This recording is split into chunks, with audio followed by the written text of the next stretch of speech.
Hujan deras mengguyur halaman Istana Merdeka saat Presiden Prabowo duduk termenung di ruang kerjanya. Di tangannya tergenggam sepucuk surat dari seorang kepala desa kecil di lereng Pegunungan Kendeng, tanah kelahiran ayahnya, Sumitro Joyo Hadikusumo. Surat itu penuh coretan tangan gemetar, menceritakan bagaimana desa itu kini dikuasai oleh preman-preman kejam yang memalak warga, menyiksa petani, bahkan membakar sekolah karena guru menolak membayar uang keamanan. Setiap kata di surat itu seperti memukul batin Prabowo, bukan sebagai presiden, tapi sebagai anak dari seorang pejuang yang pernah menanam akar di tanah itu. Apakah ini tanah tempat Bapak tumbuh? Gumam Prabowo lirih sambil menatap lukisan tua wajah ayahnya di dinding. Bayangan masa kecilnya di pelukan sang ayah kembali terlintas. Dulu, ayahnya sering menceritakan tentang kampung halaman di Jawa Tengah, tempat para leluhur menanam budi, menabur ilmu, dan hidup dalam kesederhanaan yang penuh harga diri. Kini, tanah itu menangis, diinjak-injak oleh kaki-kaki bengis yang tak tahu malu. Sejak 3 tahun terakhir, kekuasaan preman di daerah itu semakin menggila. Tidak ada lagi petani yang berani menjual hasil panen tanpa izin dari Gofar Boeng, preman yang datang dari luar kota namun berhasil membungkam seluruh aparat lokal. Bahkan camat dan kapolsek setempat disebut-sebut menjadi boneka di tangannya.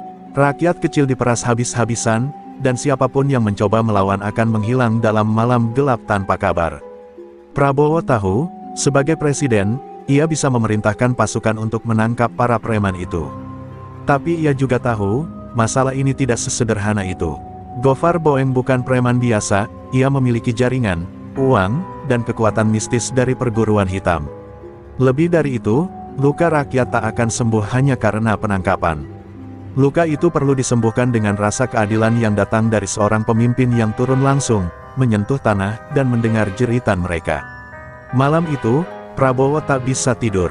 Ia membuka kembali kotak kayu tua yang berisi pusaka-pusaka peninggalan ayahnya, sebilah keris Jawa, sebuah sorban tua, dan buku catatan harian. Di salah satu halaman, ia membaca tulisan tangan ayahnya. Tanah ini harus dijaga, bahkan ketika engkau telah menjadi siapapun di atas dunia. Darahmu berasal dari sini, dan bila tanah ini terluka, maka jiwamu pun akan retak. Kalimat itu menamparkan batinnya dengan kekuatan yang tak bisa dijelaskan dengan logika. Di fajar yang dingin, Prabowo memanggil ajudannya. Persiapkan kendaraan, saya akan ke Jawa Tengah. Tapi bukan sebagai presiden, ucapnya tegas. Ajudannya terkejut, namun tahu bahwa ketika Prabowo telah bicara seperti itu, tak ada yang bisa menghentikannya. Ia bukan sedang menjalankan tugas negara. Ia sedang menjalankan sumpah darah. Tak ada protokol kepresidenan, tak ada pengawalan besar. Hanya satu mobil dan beberapa orang kepercayaan. Mereka bergerak diam-diam, melewati jalan-jalan sunyi menuju desa terpencil tempat semua cerita kelam itu berasal. Saat mobil melewati batas kota kecil itu, Prabowo melihat dengan matanya sendiri, warung-warung tutup, wajah-wajah takut di balik jendela, dan poster Gofar Boeng yang terpampang di tiang listrik, seperti raja bayangan di tanah yang dulu mulia. Di dalam mobil, Prabowo menggenggam keris warisan ayahnya. Matanya menatap jauh ke depan, ke tanah yang kini tak lagi suci. Ia tahu, ini bukan sekadar misi pembersihan. Ini adalah perjalanan jiwa, untuk menebus janji pada leluhur, untuk membebaskan rakyat yang tertindas, dan untuk menyalakan kembali cahaya di tempat yang kini diselimuti bayangan kelam. Langit mendung menyelimuti kota kecil di lereng Kendeng, tempat Gofar Boeng menancapkan kukunya yang kejam. Di atas sebuah rumah tua yang diubah menjadi markas, Gofar duduk santai di kursi goyang, menghisap cerutu mahal sambil menatap hamparan sawah yang dulunya hijau, kini dipenuhi ketakutan. Ia tertawa kecil sambil memandang seorang kepala desa yang bersimpuh di hadapannya. Kau pikir bisa bohong soal hasil panen? Minggu depan, setor 2 kali lipat. Kalau tidak, aku yang akan panen anak perempuanmu. Suaranya dingin, tak berperasaan. Gofar Boeng bukan preman sembarangan.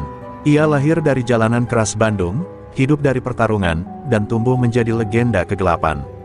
Ketika aparat mulai memburunya, ia pindah ke Jawa Tengah, membawa modal uang haram, koneksi politikus busuk, dan satu hal yang lebih mengerikan, ilmu hitam warisan perguruan, Bayang Niskala. Dalam waktu 2 tahun, ia berhasil menguasai puluhan desa, membungkam tokoh-tokoh masyarakat, dan membeli loyalitas aparat lokal dengan sogokan dan ancaman.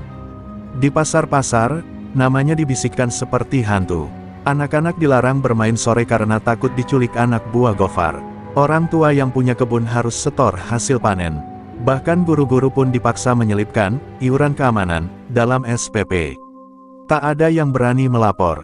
Pernah ada seorang ustaz yang mengumpulkan warga untuk melawan. Ia ditemukan tergantung di surau dengan lidah menjulur dan mata membelalak. Sejak itu, semua diam. Namun, di balik wajah kasarnya yang penuh luka perkelahian, Gofar menyimpan rasa curiga. Ia tahu tanah ini bukan tanah biasa. Ia pernah mendengar dari orang-orang tua bahwa daerah ini menyimpan sejarah besar, tempat lahirnya orang-orang berpengaruh. Dan kini, kabar samar sampai ke telinganya bahwa ada sosok tak dikenal yang masuk diam-diam ke wilayah kekuasaannya. Seorang pria tua berjanggut putih, katanya, datang dengan sorban dan keris di pinggang. Tak biasa, dan Gofar tahu, hal-hal tak biasa seperti itu seringkali adalah awal kehancuran. Di sisi lain, Prabowo sudah tiba di desa tempat ayahnya dulu tumbuh. Ia menyamar sebagai tokoh budaya dari Jakarta, mengaku sedang meneliti sejarah keluarga. Tapi setiap langkahnya adalah pengamatan, mengenali wajah-wajah ketakutan, menyentuh tanah yang mulai kehilangan harga dirinya. Ia menginap di rumah tua peninggalan kerabat jauh, yang kini hampir roboh dan dipenuhi rayap. Namun di balik kehancuran itu, Prabowo menemukan dokumen-dokumen lama milik ayahnya, catatan tanah, silsilah tokoh desa, dan nama-nama preman zaman dulu yang kini digantikan oleh satu, Gofar Boeng. Malamnya, Prabowo berjalan menyusuri jalan desa. Gelap dan sunyi. Tiba-tiba, dari balik semak-semak, dua orang pemuda menghadangnya. Mereka bertato, bersenjata parang, dan memaksa meminta uang jalan. Prabowo tak berkata apapun. Ia hanya menatap dalam. Dalam hitungan detik, dua preman itu tersungkur, satu terkena kuncian leher, satu lagi dilumpuhkan dengan pukulan siku. Sebelum mereka pingsan, Prabowo berbisik, "Katakan pada Gofar, aku sudah datang." Keesokan harinya, berita itu sampai ke telinga Gofar. "Siapapun dia, aku akan buat dia berlutut," gumam Gofar sambil menghempaskan botol ke dinding. Tapi di hatinya, sebuah perasaan asing mulai muncul, bukan takut, tapi rasa terancam. Ia merasakan hawa berbeda, seperti angin lama yang datang membawa pesan leluhur. Ia tak tahu, tapi jiwanya tahu, musuh kali ini bukan sembarang manusia. Langkah Prabowo pagi itu mantap menyusuri jalan tanah merah yang licin selepas hujan semalam. Angin dari lereng kendeng membawa bau tanah basah, aroma yang membangkitkan ingatan masa kecilnya ketika ia menunggang kuda bersama sang ayah melintasi jalur ini. Tapi kini jalanan itu sepi, seperti mati. Tak ada suara ayam berkokok, tak ada tawa anak-anak desa. Semua mengendap dalam ketakutan. Prabowo menatap lurus ke depan, menyadari bahwa ia bukan hanya kembali ke tanah leluhur, tapi juga sedang menantang kekuatan gelap yang bercokol. Di jantung desa ini, di sebuah pendapat tua yang hampir roboh, Prabowo mengadakan pertemuan rahasia dengan beberapa warga yang masih berani bicara. Di sana hadir Pak Karta, seorang mantan pejuang tua yang kini buta sebelah mata karena disiksa anak buah Gofar. Ada juga Bu Sumiem, guru yang sempat dipukul karena mengajar anak-anak tanpa membayar iuran kelas aman. Air mata mereka mengalir saat Prabowo, dengan suara lembut namun tegas, mengatakan bahwa ia akan memulihkan kembali kehormatan tanah ini. "Tanah ini milik kalian, bukan milik para lintah," ucapnya. Pak Karta meraih tangan Prabowo dan menggenggamnya erat. "Bapak, bukan cuma pemimpin negara. Bapak ini cahaya terakhir kami. Kalau sampean mundur, habislah harapan," kata Pak Karta dengan suara bergetar. Prabowo menunduk, merasa dadanya sesak. Ia sadar, pertarungan ini bukan sekadar fisik. Ini adalah pertarungan jiwa, antara rasa takut dan keberanian yang tertanam dalam darah rakyat kecil. Sementara itu, di markasnya, Gofar Boeng semakin gelisah. Anak buahnya yang sebelumnya dikirim untuk mengintai si pria asing, belum kembali. Dua orang itu ternyata adalah kaki tangan kepercayaannya, dan kini mereka lenyap tanpa kabar. Gofar memanggil dukun kepercayaannya, Ki Sengkolo, untuk membaca pertanda. Lelaki tua berjubah hitam itu membakar kemenyan dan menggumam mantra, lalu membuka matanya yang merah. Yang datang, membawa darah besar. Cahaya putih di punggungnya. Ia datang bukan sendiri, tapi membawa kekuatan para leluhur. Gofar menelan ludah. Hatinya bergetar, bukan karena sihir, tapi karena bayang-bayang masa lalu yang ia tak pahami sepenuhnya. Prabowo mulai menyusun rencana. Ia tak bisa langsung menyerang Gofar dengan kekuasaan presiden. Itu hanya akan menimbulkan perlawanan politik dan kebocoran di media. Maka ia memilih cara diam, cara leluhur. Mengumpulkan kekuatan rakyat, merangkul tokoh-tokoh yang masih setia, dan menyusup ke akar-akar kekuasaan gelap. Ia tahu betul bahwa musuh seperti Gofar tak bisa dikalahkan hanya dengan kekerasan. Harus ada strategi, harus ada kesabaran. Malam harinya, Prabowo berdiri di pelataran rumah tua, memandang langit. Bintang-bintang mulai muncul perlahan. Di tangannya tergenggam keris tua warisan ayahnya. Ia menancapkan keris itu ke tanah, dan berdoa dalam hati. Wahai para leluhur, saksikanlah. Aku kembali, bukan sebagai penguasa, tapi sebagai penjaga warisanmu. Angin berembus pelan, dan di kejauhan, terdengar suara gamelan samar dari arah gunung, seperti menyambut kembalinya darah lama yang telah lama dinanti. Keesokan harinya, warga mulai berani keluar rumah. Anak-anak mulai bermain di halaman, dan ibu-ibu menyalakan dapur umum untuk memasak bersama. Kehadiran sosok misterius yang membawa keteduhan membuat nyala kecil harapan tumbuh kembali. Tapi di balik senyum mereka, Prabowo tahu badai besar akan datang. Dan untuk itu, ia harus siap seutuhnya. Tubuh, pikiran, dan jiwanya harus menyatu dengan perjuangan ini. Malam turun perlahan di desa kecil itu, namun bukan malam yang tenang. Langit hitam pekat seperti menyimpan rahasia. Dari kejauhan, suara mesin motor terdengar mendekat, bising dan menggema di antara rumah-rumah penduduk yang mulai merapatkan pintu. Sekelompok preman, 5 orang bertato, membawa rantai dan golok, berhenti di tengah alun-alun desa. Mereka berteriak-teriak, menantang siapapun yang berani menyembunyikan orang kota, yang belakangan disebut-sebut sebagai penyebab perubahan suasana desa. Keluar kalian semua, siapa yang sembunyikan orang itu, akan kubakar rumahnya. Teriak salah satu dari mereka sambil menendang ember air hingga tumpah. Namun malam itu, yang keluar dari kegelapan bukan warga biasa. Sosok tinggi tegap muncul perlahan dari balik bayang-bayang pohon asem tua. Prabowo, mengenakan ikat kepala Jawa, dan jaket lusuh, berdiri tenang. Tatapannya menusuk, langkahnya pelan, namun penuh wibawa. Preman-preman itu awalnya tertawa, mengira lelaki tua itu hanya pendatang bodoh. Tapi sebelum mereka sempat bergerak, Prabowo sudah melayang. Satu pukulan telak menghantam dada si pemimpin gerombolan hingga terjengkang. 2 lainnya dihajar dengan gerakan cepat yang nyaris tak terlihat. Dalam hitungan detik, kelimanya sudah tersungkur, mengerang kesakitan di tanah. Bawa pesan ini pada Gofar, ucap Prabowo dingin, kalau ia benar laki-laki, jangan kirim anak buah. Datang sendiri. Ia lalu membalikkan badan dan berjalan kembali ke rumah warga yang menyaksikan dari balik jendela dengan mata terbelalak. Malam itu, untuk pertama kalinya dalam bertahun-tahun, warga desa bersorak lirih. Bukan karena kekerasan, tapi karena keberanian. Mereka tahu, rasa takut yang menahun mulai retak. Keesokan paginya, berita tentang kelima preman yang babak belur menyebar seperti angin. Di pasar, di sawah, di warung kopi, semua membicarakan orang tua misterius yang melawan tanpa takut. Gofar Boeng mendengar kabar itu dari anak buahnya sambil menggertakkan gigi. Siapa dia sebenarnya? Tanyanya marah. Tapi tak ada jawaban. Gofar tahu, orang yang berani menantangnya di tanah kekuasaan sendiri bukan orang biasa. Ia mencium ada darah besar di balik ketenangan itu. Namun Gofar tak tinggal diam. Malam harinya, ia memanggil para algojo kepercayaannya, Warok Tony, si tukang penggal, Pade Ireng, mantan tentara yang kini jadi eksekutor, dan Renggo, pemuda bertaring tajam yang katanya belajar ilmu kebal dari pesugihan. Cari orang itu, habisi dia sebelum dia membuat rakyat percaya bahwa kita bisa dikalahkan, perintah Gofar dingin sambil menyalakan cerutu.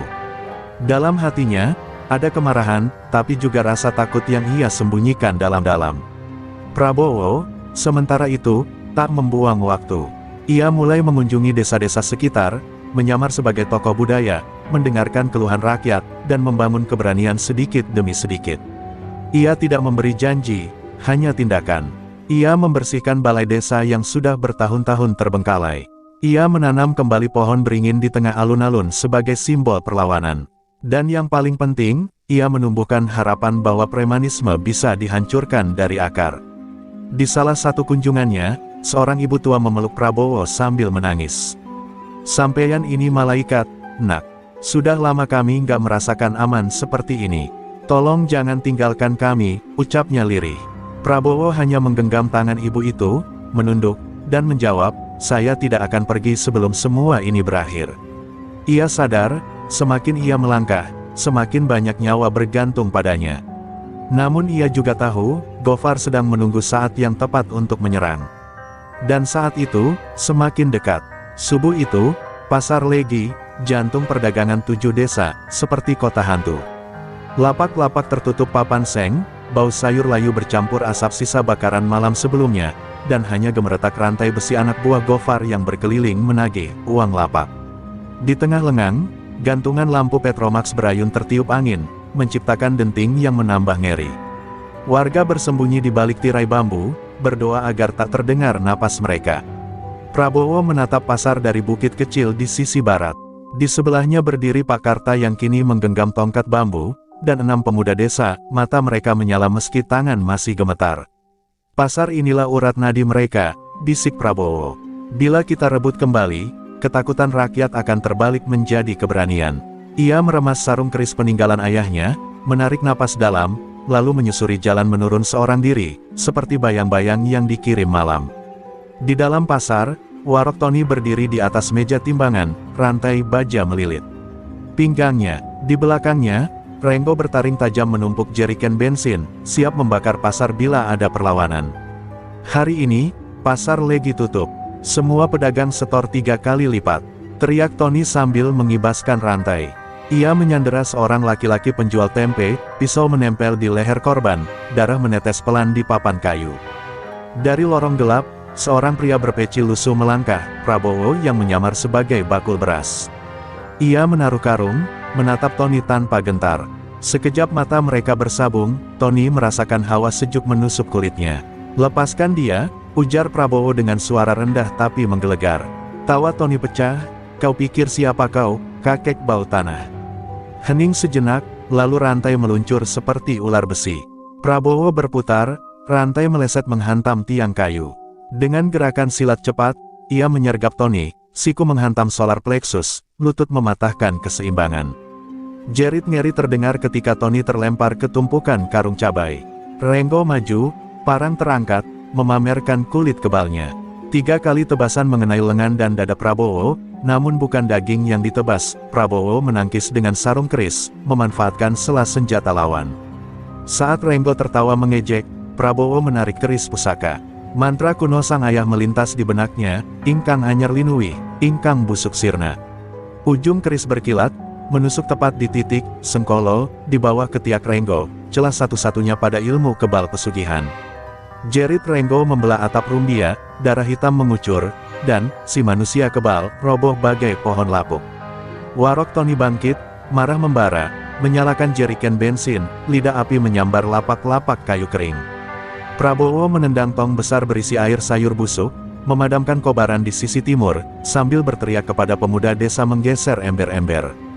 Dalam kekacauan, Tony melompat ke atap kios, merentangkan rantai siap menghujam. Prabowo mengejar, duel berlangsung di bawah langit mendung, mata rantai beradu keris, percik api beterbangan di udara. Akhirnya satu tusukan presisi merobek tali rantai, Tony terpeleset, jatuh menimpa gerobak besi dan pingsan seketika.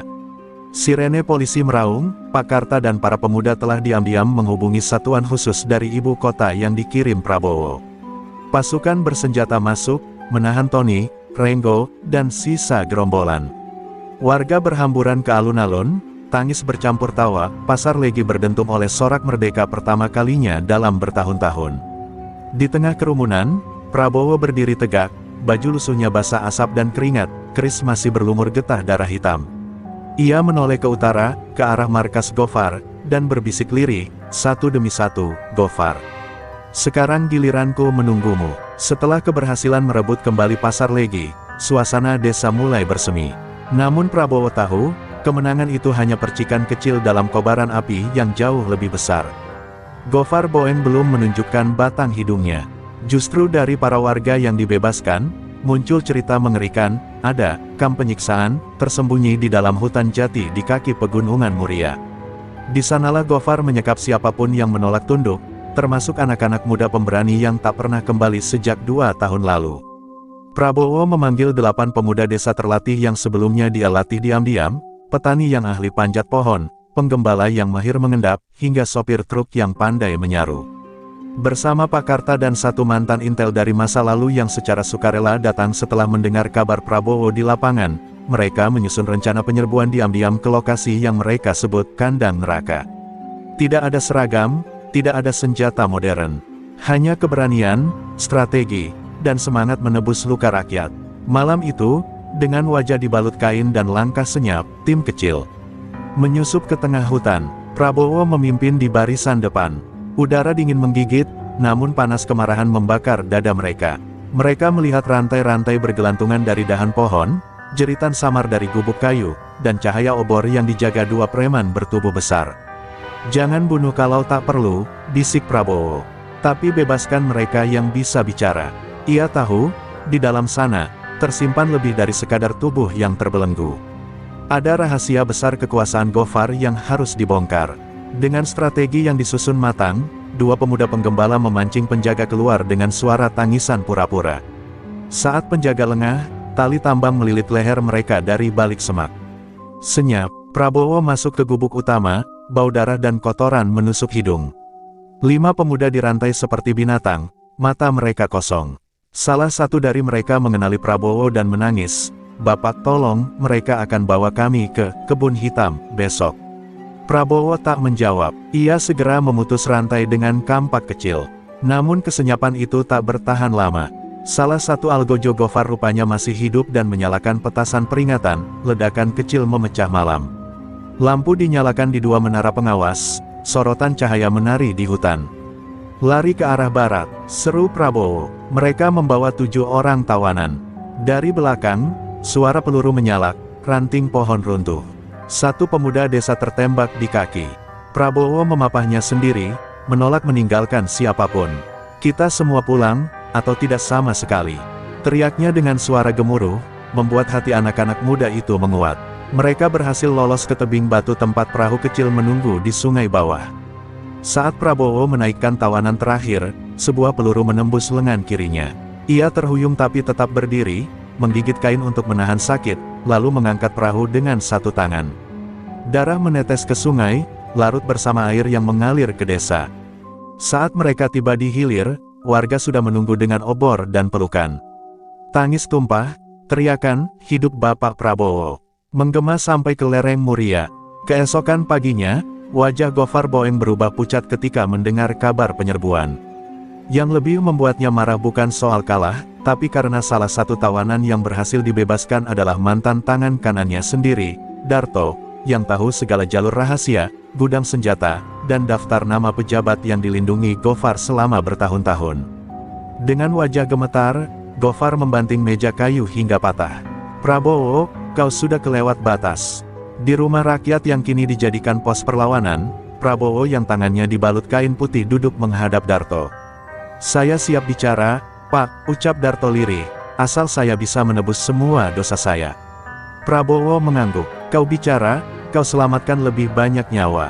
Dari mulut Darto, akan terkuak peta kejahatan Gofar yang tersembunyi selama 1 dekade.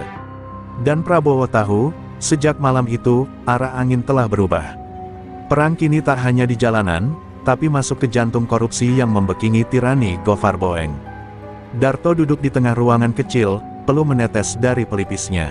Di hadapannya tergelar peta besar Jawa Tengah yang mulai luntur warnanya.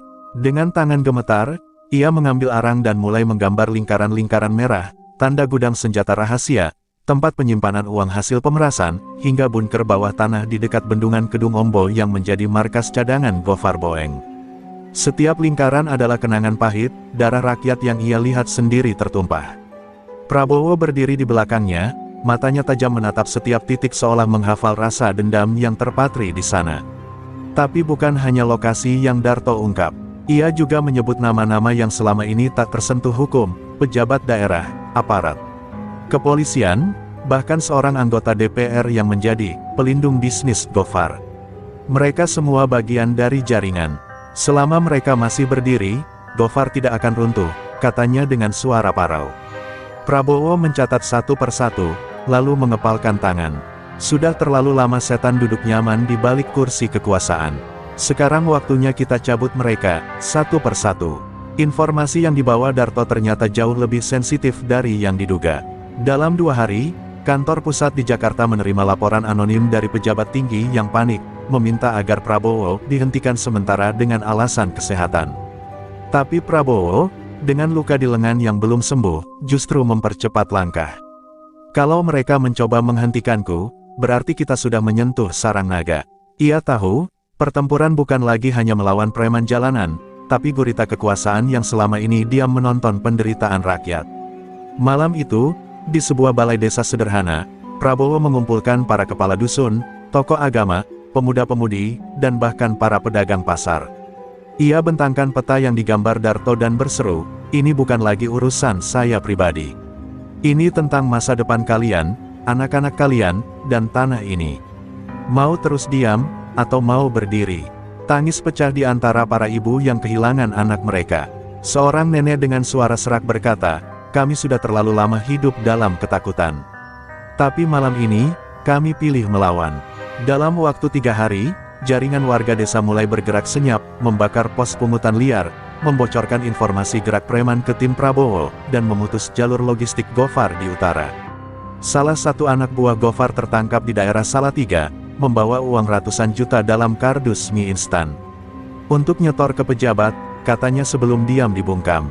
Dalam interogasi, ia menyebutkan sebuah nama yang selama ini tak tersentuh hukum, Komisaris Harun, tokoh politik ternama dari partai besar yang ternyata merupakan pemegang saham utama bisnis tambang ilegal Gofar. Ketika nama Komisaris Harun diumumkan secara rahasia ke jejaring bawah tanah di Jakarta, reaksi keras bermunculan. Beberapa jurnalis mulai mengendus kabar, dan tekanan publik mulai tumbuh. Tapi di sisi lain, intimidasi pun datang, wartawan diculik, relawan dibungkam. Bahkan posko Prabowo sempat dilempar granat oleh orang tak dikenal, untung tak ada korban jiwa. Namun yang mengejutkan, bukan ketakutan yang menyebar, melainkan kemarahan. Warga dari desa-desa lain mulai berdatangan, siap bergabung dalam gerakan besar. Dalam ketegangan yang kian memuncak, Prabowo memutuskan untuk tidak bergerak gegabah. Perang besar bukan soal siapa lebih cepat, tapi siapa yang bisa bertahan dalam gelap. Ia mulai membentuk jaringan logistik, pengamanan data, bahkan mulai mendekati jurnalis-jurnalis independen yang masih berani bicara. Ia tahu, jika perang ini dibungkam di darat, maka kebenaran harus disuarakan dari udara, lewat media, lewat mulut rakyat. Sementara itu, Darto menyelinap ke jalur distribusi Gofar, menyamar untuk membuka satu pintu terakhir, bunker utama tempat Gofar bersembunyi. Di malam yang sunyi, Prabowo duduk sendiri di atas batu tua di pinggir sungai, tempat dulu ayahnya sering mengajaknya bermeditasi. Ia memejamkan mata, tangan memegang keris pusaka, dan mulutnya bergumam pelan, "Darah yang kau titipkan, ayah, akan kutebus dengan keadilan. Mereka boleh punya senjata, uang, dan kekuasaan. Tapi aku punya tanah ini, dan rakyatnya." Angin malam meniup daun jati, seolah menyampaikan restu leluhur. Dan jauh di kejauhan, Gofar Boeng, di dalam bunker kedap suara, tak sadar bahwa badai sedang berjalan pelan menuju pintu gerbangnya. Bunker itu berdiri di balik tebing batu kapur yang gersang, tersembunyi oleh rerimbunan pohon randu yang tampak biasa saja. Tapi di baliknya, tertanam bangunan beton bawah tanah seluas lapangan bola, markas terakhir Gofar Boeng. Darto, yang kini menyamar sebagai kurir logistik, menyusup masuk. Di dalamnya, ratusan senjata tersusun rapi, belasan layar CCTV memantau desa-desa sekitar, dan sebuah ruangan khusus tempat Gofar duduk dikelilingi oleh para pengawal elit. Ia tertawa melihat peta, tak menyadari Darto berjalan makin dekat ke pusat informasi. Di posko utama, Prabowo berdiri di hadapan pemuda-pemuda yang dulu hanya pemetik kelapa dan tukang tambal ban. Kini mereka adalah pasukan rakyat. Dengan peta rahasia dari Darto, mereka tahu posisi bunker, jalur masuknya, dan titik-titik lemahnya. Ini bukan hanya tentang menumbangkan seorang preman. Ini tentang menghancurkan simbol ketakutan yang mereka tanam di hati rakyat, ucap Prabowo tegas. Ia menunjuk titik utama di peta. Kita tidak akan masuk seperti perampok. Kita masuk seperti petir, sekali hantam, seluruh langit berguncang. Malam itu, desa terasa hening. Tak ada tawa anak-anak, tak ada suara kentongan ronda. Semua tahu, esok adalah hari penentu. Prabowo berdiam diri di musola kecil, menunduk lama, memandangi foto ayahnya yang telah wafat. Di luar, petani yang dulu tak berani bicara kini menggenggam parang. Seorang ibu membawa potret suaminya yang hilang 3 tahun lalu menyerahkannya ke Prabowo. "Kembalikan martabat kami, Pak," ucapnya lirih. Prabowo hanya mengangguk, matanya merah, bukan karena takut, tapi karena tahu, besok bisa jadi nyawanya taruhannya. Fajar menyingsing dengan warna yang tak biasa. Merah menyala seperti darah tertumpah di cakrawala. 100 lebih pasukan rakyat menyusup dari 4 arah, menggunakan lorong irigasi, goa kecil, dan jalur hewan. Darto telah menonaktifkan satu sistem pengawasan, memberi mereka waktu sekitar 15 menit untuk masuk tanpa terdeteksi. Di dalam bunker, Gofar masih duduk di kursi kulitnya, memantau laporan yang mulai janggal. "Kenapa sinyal kamera timur padam?" tanyanya tajam, tapi sebelum ia mendapat jawaban, suara ledakan kecil mengguncang lantai. Pasukan rakyat menerobos masuk, dipimpin langsung oleh Prabowo. Ledakan kontroler membuat listrik padam sesaat, lalu tembakan terdengar. Tapi rakyat tak gentar. Dengan parang, tombak, bahkan bambu runcing, mereka menyerbu. Darto berteriak dari dalam, "Jangan biarkan dia kabur lewat lorong belakang." Tembakan balasan datang dari preman-preman Gofar, tapi peluru tak cukup untuk membendung gelombang amarah rakyat. Di lorong sempit, Prabowo bertarung tangan kosong melawan 2 penjaga pribadi Gofar. Darah mengucur dari pelipisnya, tapi tatapannya tetap menyala. Di ruang utama, Gofar mencoba kabur lewat lift bawah tanah. Tapi saat pintu terbuka, Prabowo berdiri di sana, berlumuran darah, matanya tajam seperti bilah baja. "Kau pikir bisa lari dari tanah ini, Gofar?" Gofar menodongkan pistol, tapi sebelum pelatuk ditekan, tangan Prabowo memukul keras ke arah senjata. Tembakan meleset, dan dalam hitungan detik, Gofar dihantam hingga roboh. Prabowo menindihnya, mengangkat keris warisan ayahnya. Tapi ia tak menusuk, ia hanya menatapnya lama dan berkata, "Aku bukan pembunuh. Tapi kau akan hidup untuk melihat rakyatmu berdiri di atas reruntuhan kekuasaanmu." Ketika Gofar ditangkap dan dibawa keluar bunker, langit yang tadi merah kini diselimuti awan hitam. Hujan turun deras, membasahi tanah yang selama ini kering oleh ketakutan. Rakyat berbaris menyambut Prabowo dan pasukannya. Teriakan kemenangan bercampur tangis dan tawa. Seorang bocah berteriak, "Ibu, itu Pak Prabowo, dia bawa Gofar." Dan untuk pertama kalinya dalam puluhan tahun, desa itu mendengar suara petir, bukan sebagai ancaman, tapi sebagai tanda bahwa badai telah selesai. Di balai desa yang kini berdiri tegak, Prabowo menyerahkan dokumen-dokumen kejahatan Gofar dan para pejabat korup ke tim khusus di Jakarta. Banyak yang akhirnya ditangkap, banyak pula yang melarikan diri ke luar negeri. Tapi yang lebih penting, rakyat kini bangkit. Prabowo menolak pujian. Ia berdiri di mimbar rakyat dan berkata, "Saya bukan penyelamat. Saya hanya putra dari tanah ini, yang tak sudi melihat tanah leluhurnya diinjak oleh manusia berhati iblis." Dan dengan itu, bab tentang Gofar Boeng pun ditutup. Tapi perjuangan untuk keadilan, baru saja dimulai. Setelah penangkapan Gofar Boeng, gelombang keadilan mulai menyapu Jawa Tengah. Tapi badai itu bukan tanpa tantangan. Para loyalis Gofar yang tersebar di berbagai kota mulai bergerak dalam bayang-bayang, berusaha merebut kembali kekuasaan yang hilang. Prabowo tahu, pertarungan ini bukan lagi soal fisik semata, tapi juga pertempuran ide dan moral. "Kita harus bangun sistem, bukan sekadar hancurkan musuh," katanya pada timnya. Namun, tak semua dari dalam tim Prabowo sepakat dengan cara yang ditempuh.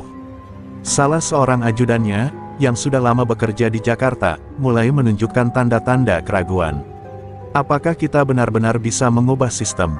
Atau kita hanya mengganti satu setan dengan setan lain?" bisiknya pada malam sunyi, saat Prabowo menatap bintang.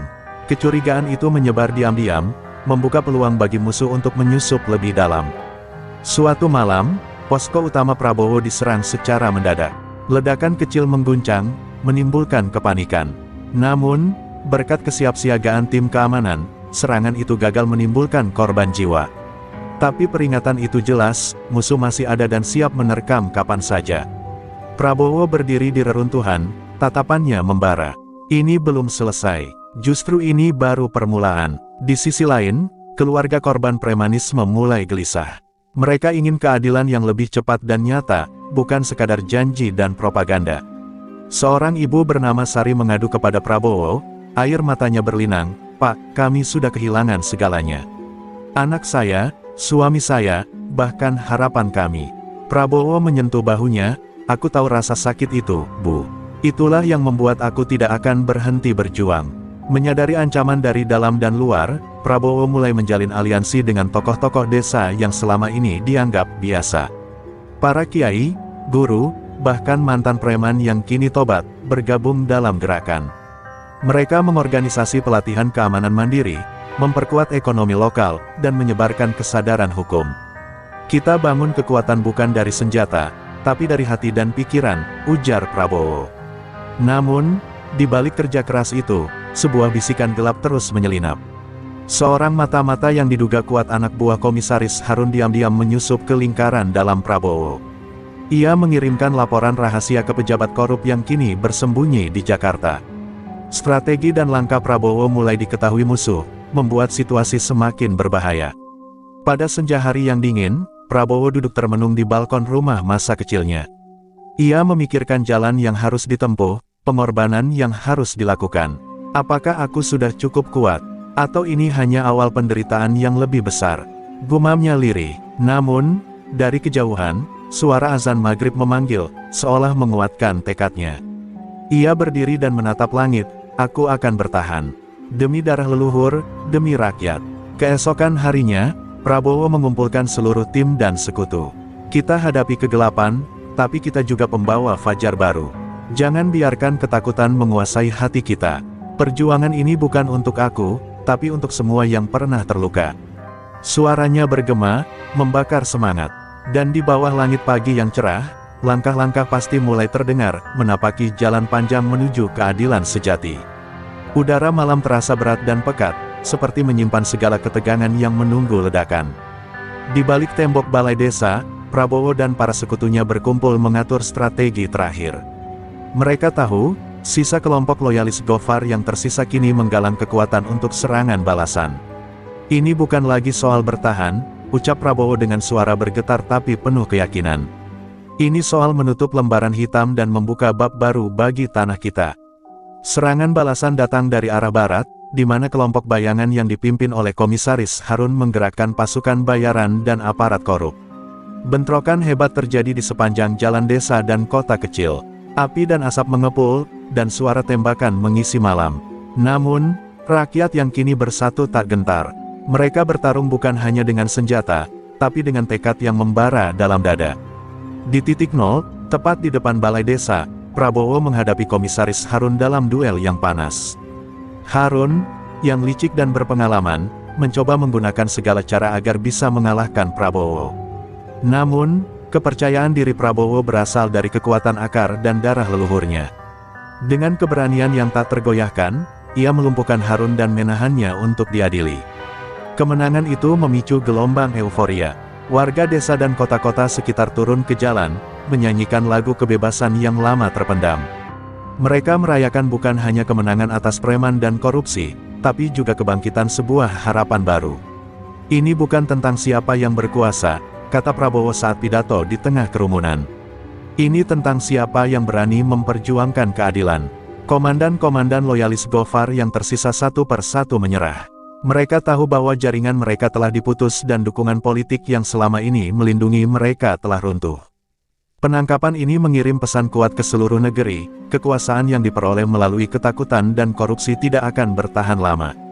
Tanah kelahiran Prabowo kini mulai berdetak dengan denyut kehidupan baru. Di tengah kegembiraan, Prabowo menyempatkan diri menemui keluarga korban, termasuk Sari dan ibu-ibu yang kehilangan banyak orang. Air mata mereka menjadi bukti pahitnya perjuangan yang telah dilewati. Prabowo memeluk mereka erat, "Kalian adalah kekuatan sebenarnya dari perubahan ini. Aku berjanji, perjuangan kita tidak akan sia-sia."